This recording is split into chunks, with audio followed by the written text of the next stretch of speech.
As we've discussed on the programme before, while the Duke of Sussex insists that he and the Duchess want to pursue a life of privacy outside the public eye, he has something of a penchant for suing people since relieving himself of his royal duties. Today marks a court defeat for the Duke in his case against the Home Office over his right to automatic police protection in the United Kingdom. The Duke lost his taxpayer-funded security by the Executive Committee for the Protection of Royalty and Public Figures and took legal action against the Home Office in February 2020.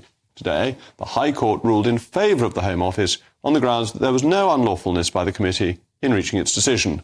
But owing to the Duke's desire to go in the courtroom even more, he will take the case to the Court of Appeal. So with me now is my most particularly pugnacious panel. You've been waiting for them with bated breath, I know, the former editor of The Sun, Kelvin MacKenzie, and the historian and broadcaster, Tessa Dunlop. Tessa, if you were advising the Duke of Sussex, would you encourage him to carry on with this fight? I wonder if he will in the long run. He's had relative success, actually, in the courts to date, despite that slightly mealy-mouthed introduction, Jacob. And it wasn't mealy-mouthed. You may have liked him, but it wasn't mealy-mouthed. I feel sorry for him over this question, and I think that the entirety of our press, including you here on GB News, are really asking the wrong question. We get terribly excited about a court case that Harry's funding himself against the Home Office, quite within his rights because his full royal protection has been pulled and it's now not going to be given back to him.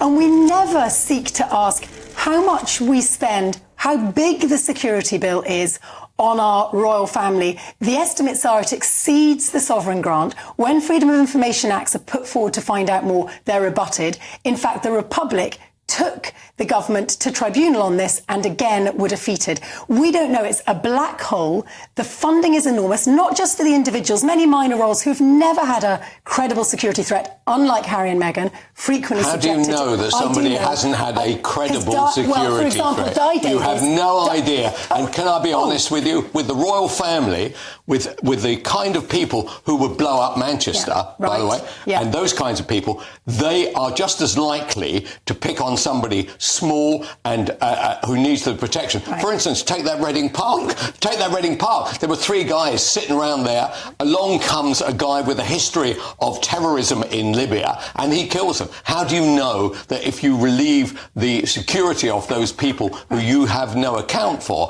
that they won't suffer at the same time? Which is precisely Harry's argument and why he's going to go to the Court of Appeal. The great thing about this defeat, and it's a bad defeat, and I don't feel the same way as you do about Harry. I'm pleased he loses and wins equally. Is that he will may and he threatened this.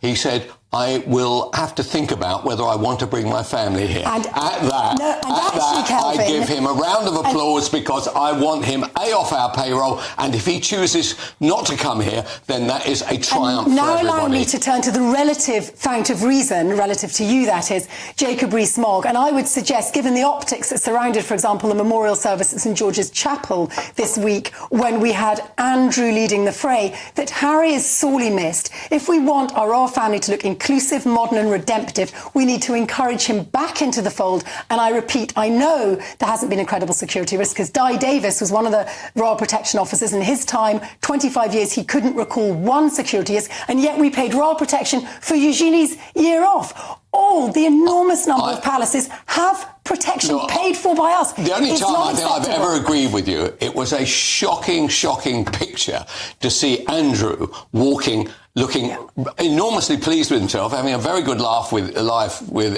his ex-wife, right, at the head of that service. I found that absolutely shocking. But they're falling like flies in the royal family. But the senior royal president was the Queen, not the Duke of York. Well, the timing was off, and the optics. Well, no, the Queen arrived last and was shown to her seat in the normal and proper way. She did. Yeah, you're correct. So that was all done but Jacob, properly. The camera doesn't lie. That's the problem. Actually, the headline splashes left, right, and centre. It sort of does, because he was just turning up as somebody who knew the former King of Greece. I think I now know you well enough to know that you bear a certain sadness about the departure of Harry and Meghan, and you recognise that it has depleted our royal family. But of course I do, and I think the royal family does need the numbers because of the enormous pleasure that link to the King gives people across the country when a member of the royal family turns up and does some dutiful event is the great line of Queen Mary, "We are never tired and we love hospitals," and they do these amazing things.